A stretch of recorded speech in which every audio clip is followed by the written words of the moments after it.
É hora do bate-papo da nossa. Sempre um convidado especial. Mais cultura, lazer e entretenimento. Muito mais informação.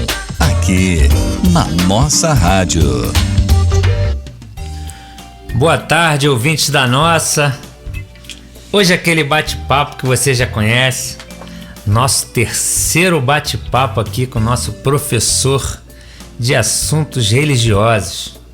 Nosso querido Luiz Amorim. Alô, Luiz Amorim. E aí, meu irmão Denis? Poxa, já tô ficando acostumado com essa entrevista, mas uma coisa eu quero te dizer, eu tô ficando cada vez mais no paredão, tô me botando já na sinuca de bico, mas a gente vem se preparando, porque com certeza a pior coisa é as pessoas não terem respostas, elas precisam de respostas. Lógico que a gente vai buscar toda uma linha de coerência e eu conto com que a audiência, em meio às perguntas que vão sendo feitas, talvez elas precisem fazer outras perguntas em cima da resposta que eu dou. É muito importante, porque é impossível a gente conseguir responder tudo, né, de uma vez só. Jesus passou 3 anos respondendo as perguntas e 3 anos depois os discípulos ainda não acreditavam nele. Olha só que situação difícil. Então é um trabalho árduo, mas é um trabalho de amor, onde a gente busca exatamente informar a nossa audiência aquilo que vem do alto e não aquilo que vem da gente mesmo. Legal. E desde já eu quero te falar também que a galera tá curtindo. Eu tenho recebido bastante elogios das nossas entrevistas aqui, desse assunto. A galera tá curtindo, entendeu? E tá esclarecendo muitas pessoas, tá ajudando muitas pessoas, estão ajudando, né? Muito bom. Esse é o objetivo. O dia que eu estiver te atrapalhando ou atrapalhando os outros, me avisa que eu me aposento de vez. Mas enquanto isso, Deus está me permitindo, então a voz dele está sendo ouvida. Beleza. Vamos falar aqui um pouquinho agora da voz dos ouvintes, né? Como a nossa amiga Paula de Macaé, que perguntou: por que o amor está cada vez mais se esfriando em um mundo de tantas religiões que ensinam o amor? Que coisa, né? É uma pergunta muito inteligente, temos que admitir isso. E ela falou muito bem, né? Em meio a tantas religiões, porque a gente já subentende que as religiões buscam o quê? O amor.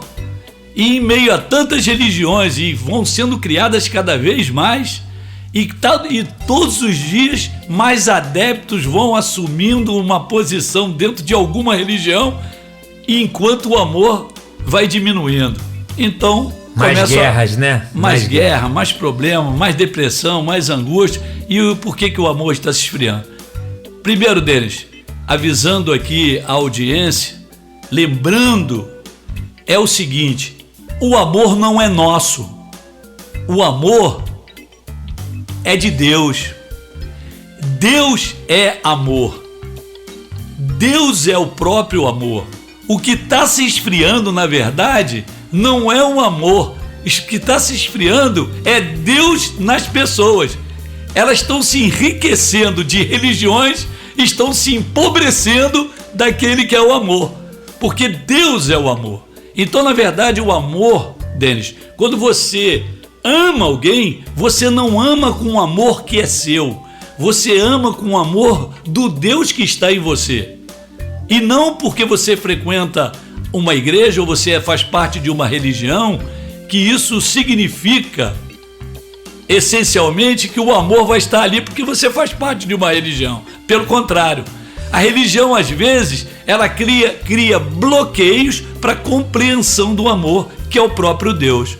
Então, para ficar bem claro, se você não abrir as portas do teu coração para esse Deus entrar, que é o amor, você não tem condições de amar ninguém.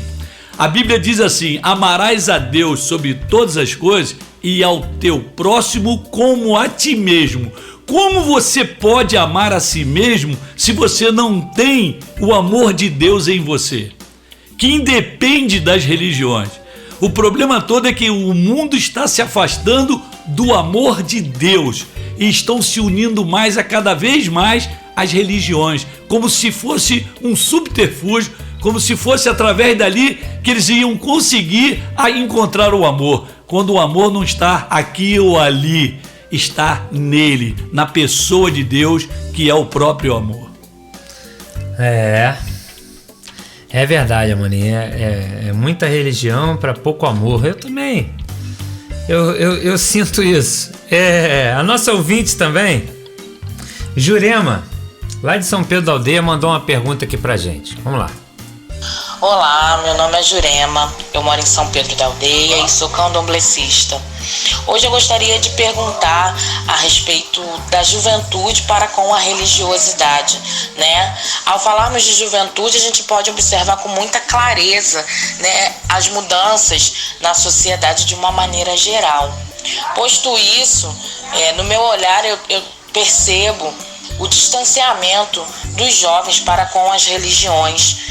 E eu gostaria de saber o que há de novo, o porquê desse comportamento, o porquê dessa juventude, ao invés de estar cada vez mais procurando a religião, cada vez mais tem se afastado.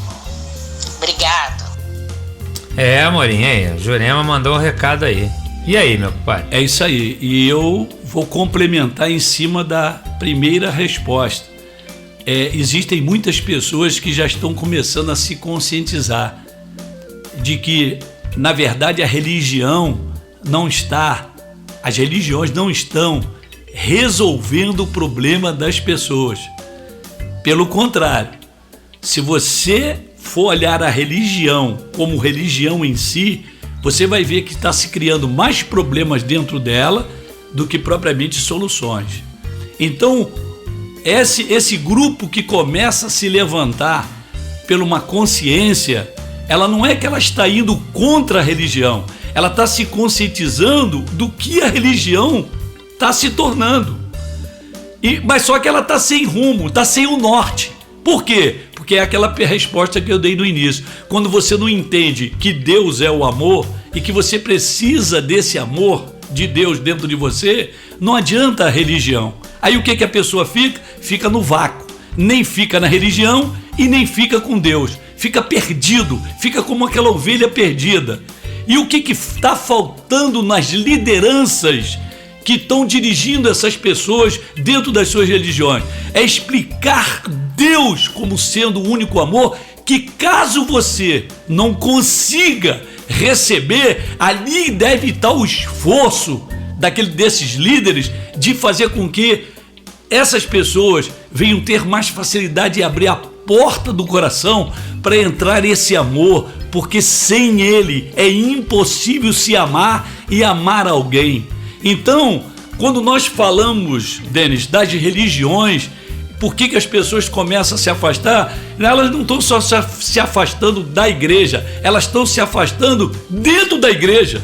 Elas estão afastadas dentro do local. Elas estão ali, mas não estão ali. Elas estão vivenciando um ritual, estão vivenciando uma liturgia, estão vivenciando dogmas apenas para atender o seu próprio ego, a necessidade de que tem que se sentir como um adorador a Deus. Mas na verdade não há como se adorar a Deus se você não o adorar em espírito e em verdade, e para isso você tem que recebê-lo. E quando você recebe esse Deus, você recebe esse amor. É normal que aconteça esse afastamento, tanto de saída, de evasão, né, essa evasão, como essa saída dentro de si mesmo. Aí eu vou à igreja, mas no fundo é mais para praticar uma liturgia, para eu fazer parte de um grupo, para eu me sentir como se estivesse inserido dentro do reino, dentro de alguma coisa que diz respeito à verdade. Entendi. Mas a verdade é Jesus. Deixa eu te falar uma coisa. Eu vou complementar aqui a pergunta da Jurema, que ela fundamenta bem na questão dos jovens, né? Assim, todos nós já fomos jovens, né, Amorim? E o jovem, todo jovem, né? Ele na minha cabeça, assim, ele quer se divertir, quer ter os momentos de lazer, né? Entretenimento, normal, coisas de jovem, namorar, né? Coisas de jovem. E aí quando você pega um momento, vê se eu posso estar errado, tá? Na minha pergunta. Quando você pega um momento que tudo é proibido, isso não pode, isso não pode, isso não pode. Eu acho que isso contribui, em vez de você estar levando o jovem de uma maneira dentro das igrejas, fazendo projeto que eu sei que tem igrejas, eu estou falando de igreja, mas vamos falar no âmbito geral de religião, né? Centros e tudo mais. Existem projetos voltados para o jovem, onde o jovem ele consegue se ficar lá perfeitamente, ser inserido, exatamente. E aí você não fica só naquela do... Isso já vem, eu acho, Amorim, de dentro da sua própria casa. Quando você imagina você com 13, 14 anos, cara, você não teve o direito de escolha, você não teve nada, você já pode ou não pode? Pode ou não pode, eu acho isso meio ruim. Com certeza. E isso aí, já respondendo, a igreja, as religiões que funcionam com pode e não pode, já tá demonstrando a sua impotência, a sua incapacidade e vou usar uma palavra mais pesada, a sua imbecilidade. Porque na verdade a igreja, ela não tem que funcionar no pode e não pode, ela tem que funcionar para a consciência do indivíduo, para aquilo que ele vai entender, e depois de entender ele diz, isso eu não devo porque não me edifica, isso aqui eu não faço porque isso não vai me fazer bem. Então a função da igreja a função o basicão da igreja, era exatamente ensinar as pessoas sobre a verdade, e a verdade liberta ela de dizer, isso eu não vou fazer, mas não porque alguém obrigou a ele não fazer, ele se sentiu obrigado porque ele percebeu pela sua consciência que isso não faz bem. Muitas coisas me são lícitas, mas nem todas me edificam. Então você acaba buscando a edificação através da consciência e não daquilo do que pode e não pode. Isso você não pode, é pecado. Isso você pode porque é de Deus. Olha só, é melhor deixar isso com Deus. O próprio Deus faz isso conosco. Deus nos ensina em meio ao pode e não pode. Ele te ensina também no teu erro. Se você não quer errar, Denis, quantas coisas você, Denis, aprendeu com erro? É verdade. Já pensou se você não pode errar? Se você não pode errar, você também não vai aprender. Então, o que nós temos que pensar? Que o próprio Deus, ele age dessa maneira. Deus não chega na minha casa dizendo qual é a hora que eu tenho que acordar. Deus não diz quanto tempo eu tenho que trabalhar. Deus não fala nada, não me obriga a nada, mas ele simplesmente manda o conselho dele através da sua própria palavra, através do exemplo dado através de todos aqueles que ele enviou para que esse exemplo chegasse até nós, para que nós nos conscientizássemos do caminho que deveríamos seguir, não por obrigatoriedade, mas por devoção, por consciência, por ter entendido que isso é melhor para cada um de nós. Show, bela resposta. Aí, chegando mais uma aqui, agora do nosso amigo Ricardo de Unamar, tá? Eu quero que você me explique se a fé funciona ou não. Ele diz, por que faço essa pergunta? Tantas pessoas falam de fé que vão conseguir e não conseguem. E outros não usam a fé e nem creem. E consegue? E consegue. Ele Como é que é isso? Então, quer dizer, a pergunta que ele está dizendo aí ele usa a fé, para eu entender bem, para não ficar claro, quer dizer que a pessoa usa a fé e não consegue. E o outro não usa a fé e talvez nem creia, não é isso que tu está falando? Fala o seguinte, tantas pessoas falam de fé, né? Vivem falando dessa fé, que vão conseguir e não conseguem. E não consegue. Esse é um ponto. Isso. E outros que não acreditam. Nem acreditam. E conseguem. Mesmo sem a fé. Mesmo sem a tal fé. Perfeitamente. Outra coisa que tem que ficar bem explicado. Materializaram, Denis, nas igrejas, a fé. Materializaram a fé. A fé é o firme fundamento das coisas que não se veem. Mas você tem confiança, você tem paciência, você sabe pela fé que vai acontecer, independente de acontecer ou não aos teus olhos, mas pela fé, tudo acontece por ela. A Bíblia diz, inclusive, o seguinte, que o justo no sentido não porque ele é bom, justo pela justificação de Cristo, de Deus através de Cristo, somos justificados. O justo, nesse caso, viverá pela fé, ou seja, ele não será guiado pelas vistas, ele vai ser guiado pela fé. Então, quando eu estou vivendo, Denis, eu creio por fé de que todas as coisas contribuem para o meu bem, porque eu amo a Deus. Logo, independente daquilo que é bom ou ruim, independente daquilo que eu consegui ou não consegui, ainda assim, a minha fé vai superar aquilo que eu consegui ou não consegui, porque não é o que eu consegui que justifica a minha fé, e nem o que eu não consegui não justifica a fé. Pelo contrário, a minha fé, ela é justificável por acreditar naquele que em todas as coisas ele faz contribuir para o meu bem. Por quê? Porque tem coisas, Denis, que você diz assim, poxa, eu não entendi muito bem porque que em algum momento da minha vida que eu esperava muito e eu senti que tudo parecia acontecer ao meu favor e de repente deu tudo para trás. E você às vezes passa 3, 4, 5 anos depois e você vê se reverter algo de uma maneira e você consegue de uma forma esplendorosa, magnífica, extraordinária, aquilo que você almejava, mas vem de uma forma totalmente diferente. E aí você vai entender que naquele momento que você se sentiu frustrado pela tua fé, de repente você diz assim, hoje eu posso enxergar Deus em todas as coisas.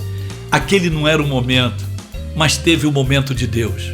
Quanto à questão da fé, que, como ele falou aí, que ele consegue sem fé, ele consegue o quê? Fé está ligada ao mundo espiritual.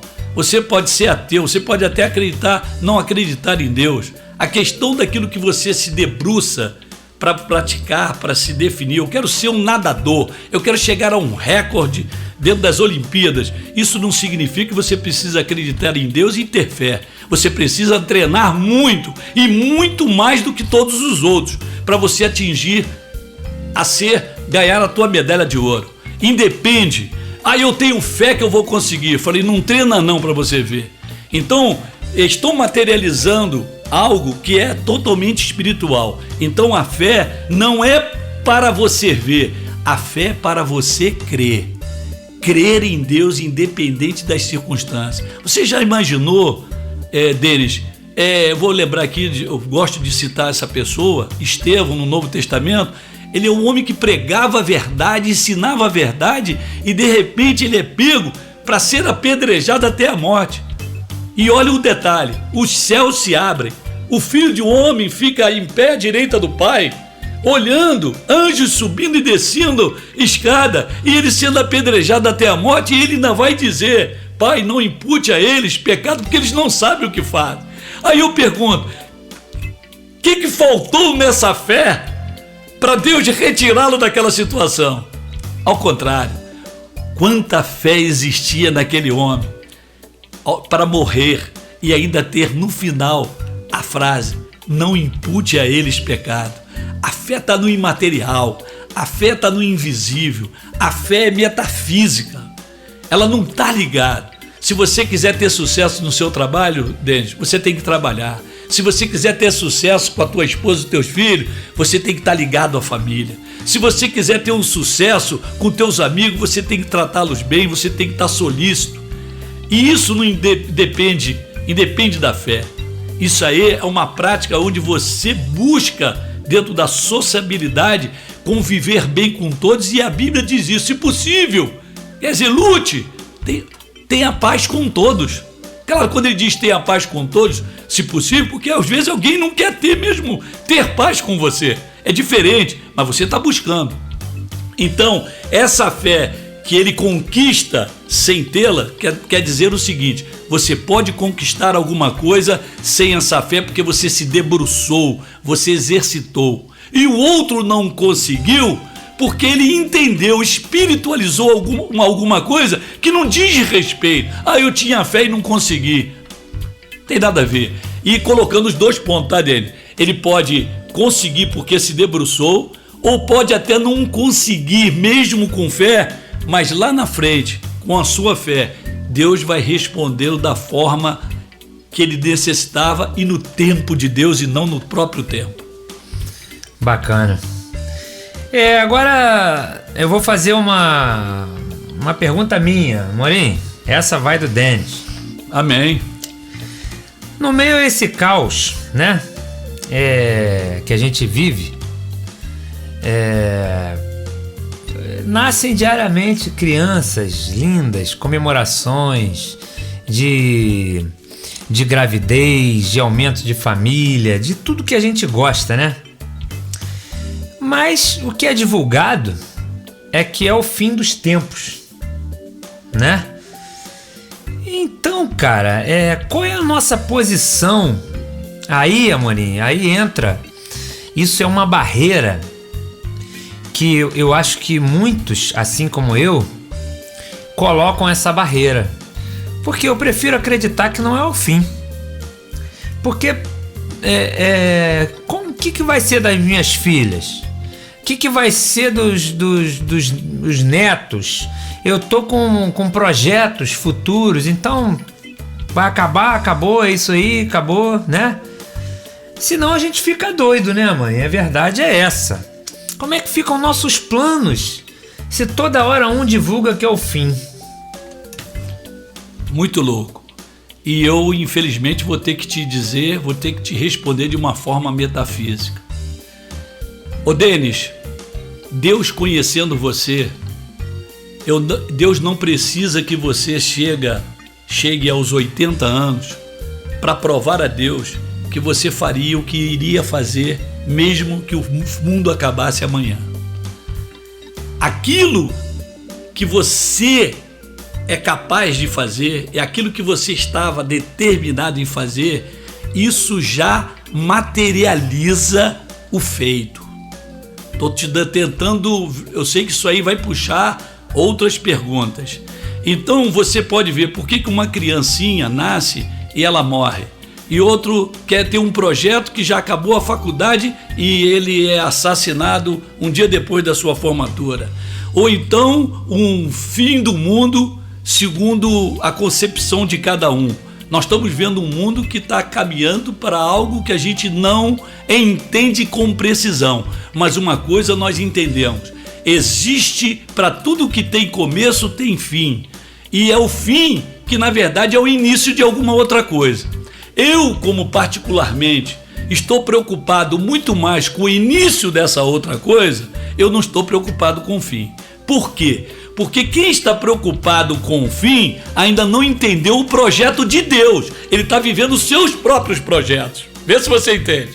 Quando você vive os seus projetos, você vive egocentricamente. Porque você diz assim: Deus, demora mais um pouquinho, porque eu tenho minha filha para criar. Demora mais um pouquinho, porque eu quero ainda ter um neto. Demora mais um pouquinho, porque minha rádio tá indo bem. E, poxa, demora mais. Mas aí você está dizendo, você está fazendo isso, mas e as outras pessoas que estão vindo? Quer dizer que para você ele vai dar essa exclusividade, para outro não vai dar. É muito louco. Então o que eu tenho que estar pensando é o seguinte, Denis: eu estou preparado para viver 100 anos, para morrer daqui a pouco. Mas uma coisa é certa: para mim não tem finados, para mim eu tenho um iniciado. Para mim tudo se inicia, não se acaba. A morte, ela vai ser absorvida pela vida, pela verdadeira vida, porque no fundo, nós estamos como mortos que caminham. Então no fundo, a única coisa que nos resta é exatamente a compreensão da vida de uma forma metafísica, e não a vida de uma forma materialista, temporal. aquilo que você entende. Eu quero viver, eu também quero viver. E pelo contrário, eu quero viver mais do que você, se você é um materialista, porque eu quero viver eternamente. Mas se você está querendo viver materialmente, eu sinto muito, você corre todo dia o risco de morrer e não viver. Como eu não tenho mais essa morte como concepção, como conceito de vida, eu fico tranquilo. Sabe por quê? Porque aquele que não nascer de novo jamais vai ver o reino dos céus. Ou seja, a eternidade, ela está além do material, ela está além do temporal. Eu sei que é uma linguagem deles um tanto difícil, complicada, mas olha só, a fé trabalha aí. A fé trabalha para que a minha vida seja eterna em meio ao passageiro. Eu não vou entrar na eternidade. Eu já entrei na eternidade porque eu já entendi que essa vida é apenas para quem sabe viver, apenas funciona como um peregrino e forasteiro. Estou passando, a minha pátria não é essa, a minha vida não é essa, a minha terra não é essa. Então, sabe o que você faz agora, gente? Ensina o teu filho no caminho que ele deve andar. Creia nele, confia nele e o mais ele fará. Bacana, show de bola. Vamos lá, Morim, nossa última pergunta aqui. Essa é um pouquinho pesada, hein? Vamos lá, é o Eric, de Rio das Ostras, evangélico. Ele tem uma coisa que o intriga. Por que Deus mata dentro do Velho Testamento? Bom, primeira coisa, eu quero avisar ele que Deus não mata, dentro do conceito que ele fala de matança, ele não mata no Velho Testamento, ele mata no Novo Testamento também. Ananias e Safira morrem no Novo Testamento e morre também entre o Novo Testamento e o Velho Testamento, apenas como uma ironia, morre entre o Velho e o Novo o próprio Filho de Deus. Deus mata o Filho dele lá na cruz do Calvário. Olha só, ele matou lá no Velho Testamento, ele matou no Novo Testamento e ele mata o seu próprio Filho entre um e outro. Agora, outro detalhe, conceito de morte, porque de repente, com todo carinho e respeito, e eu espero que a pessoa que está recebendo essa resposta, que não é para ele, mas é para todos nós, de repente o morto é ele que está fazendo a pergunta e não o que morreu. O que é a morte? Quantos mortos que caminham todos os dias? As pessoas, na verdade, estão morrendo em si mesmos. Não precisa que Deus mate. Deus, na verdade, Ele quer que todos se salvem, que todos vivam. Então, essa concepção, esse conceito é que está sendo muito mal difundido e mal interpretado. Porque se o próprio Deus, nos seus mandamentos, diz não matarás, eu tenho que compreender essa matança de uma forma diferente. Então eu vou tentar mais ou menos aqui pensar. Deus, D-E-U-S. Sabe o que está entre o D e o S? O que, Denis? Não sei. D-E-U-S. Tira o D e tira o S, ficou o quê? D-E-U-S. Deus. Tirei o D e tirei o S. Ficou o quê no meio? Eu. Tá entendendo? Olha só. As pessoas estão morrendo, estão matando, estão dizendo que é Deus, mas eles estão entre esse D e S, é o eu. O eu está matando, o eu está buscando, o eu está buscando tantas coisas e Deus vai dando linha na pipa. Por que eu estou te dizendo? Porque Deus não retira você, Denis, daquilo que você precisa aprender, ainda que errando. Ele quer te ensinar para que no final todo joelho se dobre, todo joelho compreenda, todo coração acaba enxergando o Deus que no fundo era puro amor, mas permitiu-se até receber a culpa, assim como foi recebida a culpa quando Adão comeu do fruto. Segundo a metáfora, Deus pergunta: Adão, o que aconteceu com você, Adão? Quem fez isso contigo? E ele disse: a mulher que tu me deste. Ele culpou Deus da mulher que ele deu, que Deus tinha dado a ele. Então, na verdade, nós não assumimos responsabilidade. Nós fazemos o quê? Jogamos a culpa em Deus. E a própria Eva, né? A Eva botou logo a culpa em quem, Denis? Na serpente. A serpente me enganou. Quer dizer, tu é tão inteligente e tu deixa a serpente te enganar? Não, que serpente é essa? Ela é tão especial assim que te enganou? Então, na verdade, nós estamos culpando pessoas, nós estamos matando pessoas, nós matamos pessoas dentro da nossa própria casa, com as nossas atitudes, nós matamos pessoas com as nossas palavras, nós vivemos um mundo, um sistema, aderimos ao sistema e depois culpamos aqueles a quem nós colocamos no sistema, que somos nós mesmos. Porque o sistema que tu está vendo aqui fora, que está trazendo esse dano todo, Denis, desculpe o desabafo, é a expressão de você mesmo.